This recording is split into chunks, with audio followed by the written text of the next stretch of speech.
10 challenges of livestock farming that no one will tell you. The last one is the most important one, and that is Assalamu alaikum. Number one is mortality.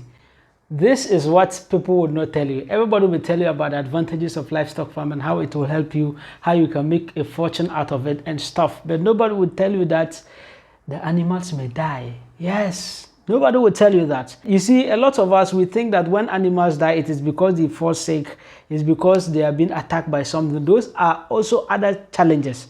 But sometimes an animal can die with no sickness, nothing. You see, just like human being can just die at any time, without you can see someone, he's healthy, he's everything and strong, and he himself can go and do checkup and his everything will be all right. The next moment you hear that he's dead and gone. That's the same way animals could be. I had an animal that around 7 p.m. in the evening, I saw it like this. It was very healthy. I even put it on markets that I had someone who has made part payment to come and buy that animal.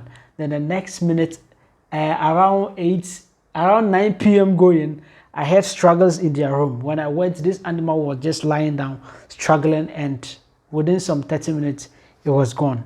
This is what no one will tell you. There will be nothing you can do to stop mortality. So just like any other living thing could die at any time, that is the same way livestock could also die at any time. So get ready if you are going into livestock farming. Number two is missing stock or loss of animal. Your animal might go missing, especially some of you who are doing free-range livestock farming. If you want to do livestock farming, you want to be taking the animal out, they'll go and eat, they bring them in, go out, in, out, like that. You are someone who is doing that kind of farming has a great tendency of losing his animal. The animal can just go and pass somewhere, it can get missing and you can't find it. Or someone may come and steal the animal. So that is the same under this same point, you can have theft. So if it doesn't go out to be stolen, for some of you who are doing the indoor livestock farming or you are doing the housing type of livestock farming, people can come and steal. People can come and steal your animal. My grandfather used to rear animal in the greater Accra here. One day, all the animal went out and none of them ever came in. All of them. None of them came home. And that is what I'm telling you. It is either they get missing or somebody will steal them. So get ready if you are doing livestock farming and find ways and means you can stop this. But my advice is that if possible, operate the indoor or the housing type of livestock farming and just ensure that you have security, because I still have calls from people telling me that they operate indoors and armed robbers could go, thieves could go and break their housing even if they are built with walls like this and still their stock. So ensure you have a great security, you have dogs to guide your livestock and things. This is the second point that no one will tell you, thieves. Number three that no one will tell you is how to get people to support your work. We call it human resource. Getting people for your livestock farming is very difficult. It's not because there are no human beings, they are human beings. But the two major qualities that you need from them is what is difficult. One, you can get someone and he's lazy. Very good though, he's trustworthy, he's cool, he's everything. When you speak with the person, he knows how to talk with you. But when it comes to doing the work, he's lazy. Or probably he doesn't have knowledge about it. So this person needs training, you have to be ready to train them.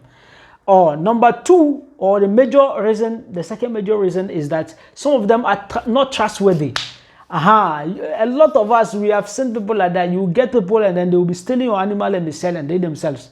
Or some of them, they will be there, they can do anything to disturb your livestock. Imagine you are not there. They can be selling the livestock and tell you the livestock was sick, the livestock was dead, the livestock was, your cow or cattle or sheep was missing. So you need a trusted people. So getting those trusted people is very difficult. That when you come to start livestock farming, nobody will tell you that, Jack, the people they can't look for no. It will not be easy. So you need to be try your luck. Try this person, leave the person. Don't say that because someone is a family member, you will not fire them. If you are doing it large scale and you are in for business, you should be ready to fire anyone who messes around. Number four is insufficient land. A lot of us go into livestock farming having a small quantity in our mind. So what happened is that we start livestock farming, we acquired a one acre or 2 acres of land, and we think we are satisfied.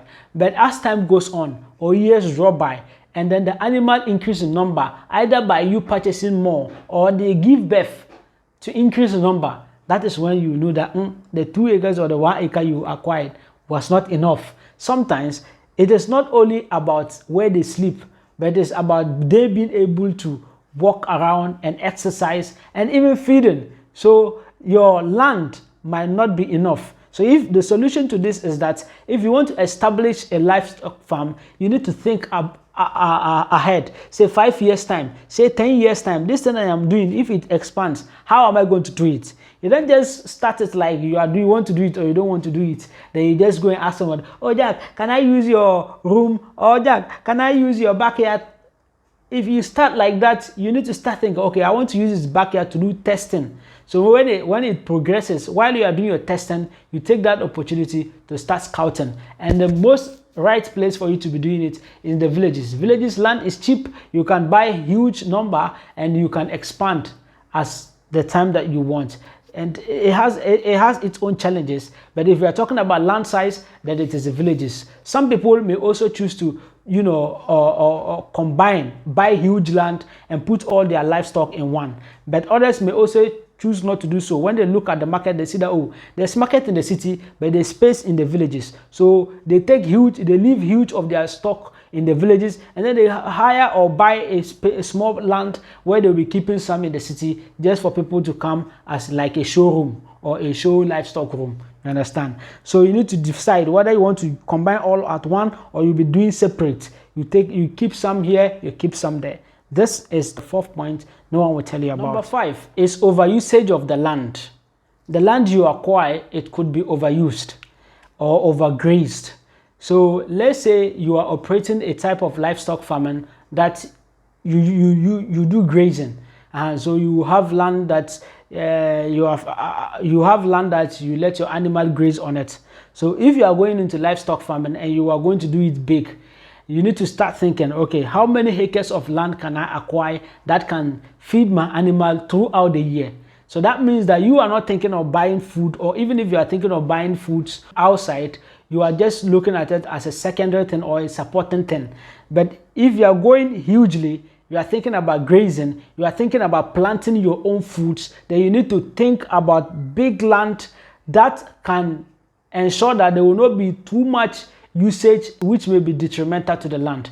So that means the solution to this is that you need to go for either a big land that you can divide the land into pieces and you can be doing rotation. So the animals are on this land for the next 1 month or 2, they are on this land for the next, like that, so that the land that they left could have some time more to regain its capacity to be able to grow fresh grasses.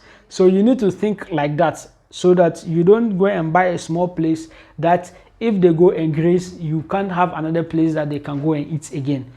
Number 6 is insufficient feed. A lot of us think about livestock. We think that feeding is just nothing. You can go and ask people who have started livestock and now they are crying because they really didn't see food as anything. Getting feed for your livestock is one of the major and most important things. 1, it's about the availability of the feed, and 2, how nutritional is the feed. Now, when you and I go into livestock farming and we are going it big, we need to think ahead of seasons. So in Africa, there are seasons. Me personally, I like to group them to 2, the rainy season and the dry season. So when there is rainy season, there's a lot of grasses, green grasses. If you have a farm, a big yard where they go to eat, you can always get them to eat and it is free. But you need to think, okay, this feed they are eating now, when it is dry season, how am I going to manage? So if you are doing a free range where you always take them out to go and eat, when it is dry season, there will be bushfires, they will be burning their lands. How are your livestock going to survive? You need to start thinking like that. If you are doing it indoors and you have huge land and you decided to take it to this land, take it to this land, you need to start thinking, in the long run, when there is dry season and then the grass is dried up, how can you survive? So the solutions to those ones is this. You need to ensure that you have a storage of food. So while in the rainy season, there is a lot of grasses and stuff, you try to store food. You can store food by planting your own feed planting your own grasses. So example like brachyra grass, what grasses, so that they grow and make nice. Then you make them like hay. So you dry them, turn them, dry them, and then you see those who are expert in it to aid you to also learn and know how to preserve grasses, so that in the dry season you can be feeding them. And that is how you need to think. You don't need to do it like the way our great grandfathers did it, like when they took it to this region when there is no more food, or when it is dry season, they need to move the livestock, walk with the livestock for months to another region before they can get food to eat. That is very sickening, and you need to not just think about food, you need to also consider water. Insufficient feeding and non-nutritional feeding can cause your animals to grow lean. Number 7 is expensiveness of inputs. Now things are becoming very expensive. You see, if you are going into livestock farm, people will not tell you this, that you need to buy food sometimes. If you are going to buy food, how much will it cost you to feed your animal in a month? How much will it cost to feed thousands or hundreds of livestock that you have in a month? How much will it cost you to feed them in a year? And when you know how much you spend before you can now start livestock farming, and even if you started, you will be having your budget, and then the prices might even increase. So you used to buy an amount of food, this amount of money, but as time goes on, they've decided to increase it by 50%, by 100%. What can you do? These are things that you need to think about before you start livestock farming, or while you're doing livestock farming. So you need to think about how expensive things go. You see, I just talk about food, but there are other things. You may have to buy medication.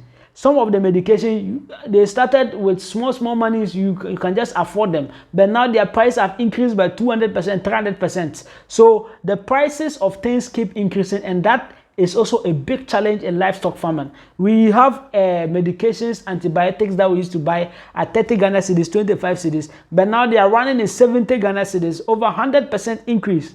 Do you understand? So you need to think and realize that when you are going into livestock farming, or you are already into livestock farming, there are challenges, and one of the challenges is, expensiveness of input. See, I even forgot to add this one. Sometimes you need veterinary service, and imagine you are hiring veterinaries to come. Maybe they used to take small amount of money, but as time goes on, they will also increase. So that is what we are talking about. It's very expensive having veterinary service, and one of the best ways to ever reduce the price or the cost of veterinary servicing is actually going to training and learning how to treat your own animal. This is very important to reduce cost. Number 8 is production challenges. A lot of people will not tell you this, but this is a big challenge. Sometimes you can have livestock and you want them to increase. You have your own thinking. So, if I have 50 cattle, okay, within 1 year or 2 years, I'll be having this number. But another thing is that some of them may not be able to give birth, and that's a production challenge. So what are the various ways and means you need to look or consider to ensure that you don't suffer this challenge? You need to look at their genetics. You need to look at their ability to give birth when you are buying them and things. So when you are going to buy stock, you are going to buy females, you are going to buy males, how capable are they to be able to give birth? And when some of the animals, they can give birth, but when they give birth, their children die. Some of them, they can't breastfeed. You can go and buy cattle, a sheep, but the owner knows that this animal, when it gives birth, the breast is bad. Yeah, some of the animals, their breast is bad. When they feed their children, the children don't like it, and because they don't like it, they will die. And that is a big challenge. And if really they don't like it, how can you keep this? Last time I showed that if you want to learn how to feed your animal when it doesn't feed its mother's breast milk, I thought I made a full video on it, and you can go and check it out. You need to find and think about how you can control this. And another thing you need to avoid in this reproductive challenges is inbreeding. Inbreeding is how a mother will give birth to a baby, then the baby will grow and start climbing the mother. This affects the children that will be born. So a lot of livestock farmers try to avoid this. It is called inbreeding. When the mother gives birth and then the child is growing, then the child grows to some level, they either separate them so that the children will be at some zone, and then the parents will also be at some zone, or they may either choose to sell some of them so that they don't grow to come and be growing climbing their mothers, or they will sell the mothers so that they don't remain there. You understand what I'm trying to say? And so they try to avoid inbreeding. And that is really important when you are going into livestock farming as a challenge you need to identify. Number 9 is predator threats. This, for those who are doing free-range livestock farming, you always take your cattle out. There's a big challenge there. You know, at places where there are wolves and things, and you have sheep, the wolves may eat your sheep. That's a predator. But in Africa here, our biggest predator is snake. That I know of. Snake might bite your animal and may cause it to die. So imagine it bites a huge cow. So you need to know. So for other people, there may be lions, there may be other things that may attack the animal, but you need to look around your community or wherever you are and ask, what is dangerous to livestock here? What is dangerous to sheep? What is dangerous to goats here? What is dangerous to cattle here? And identify and see how you can protect your livestock from this challenge. It's very important. Others may be scorpions, others may be other living creatures that may harm your animal. That is why it is important that as a livestock farmer, you need to have your instruments around. Like if you have a room where you always keep your livestock, there is this sprays they buy. They spray the room so that any insect, ticks and things will not disturb your livestock. So these are all organisms and living creatures that can harm your livestock. So ticks, snakes, things, they can all enter there and then cause you bad. And you need to identify this as a big challenge and get ready before you enter into livestock farming, or even if you're into livestock farming, you check around to ensure that you can protect yourself. And the last tip is the most important one, and that is why I have decided to leave it here. This is the reason why you went into the farming. You went there to make money, to make profits, to gain. So if you go into it and then you cannot gain, that is a big problem. So the last challenge here is market price falling, or market price fluctuation, or whatever you call it.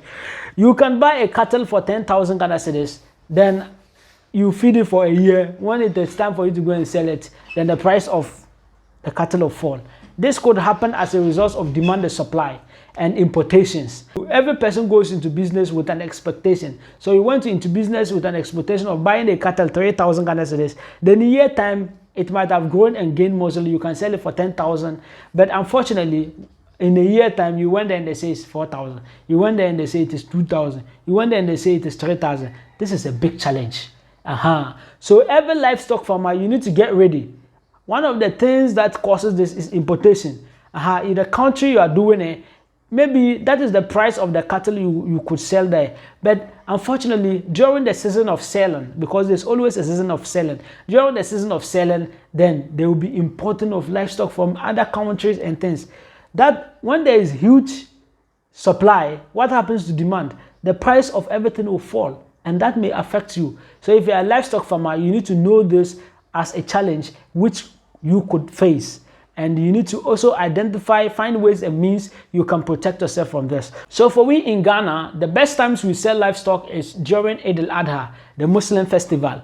That time the Muslims buy a lot. So that is the time a lot of livestock farmers sell. So when it is not Eid al-Adha and you want to go and buy, you don't really see a lot in the market, and they will just be selling one or two because of their financial challenges, or because the livestock needs to actually go, or because the livestock is old and things. They have their own reason for that. But one thing I want you to know is that you need to know the right time to sell, how to sell, and that is why I'm telling you that me as a video creator, if you're into livestock farming and you want someone to help you sell your livestock, just let me know. I can also help you with a digital way of selling your livestock. But nothing is free.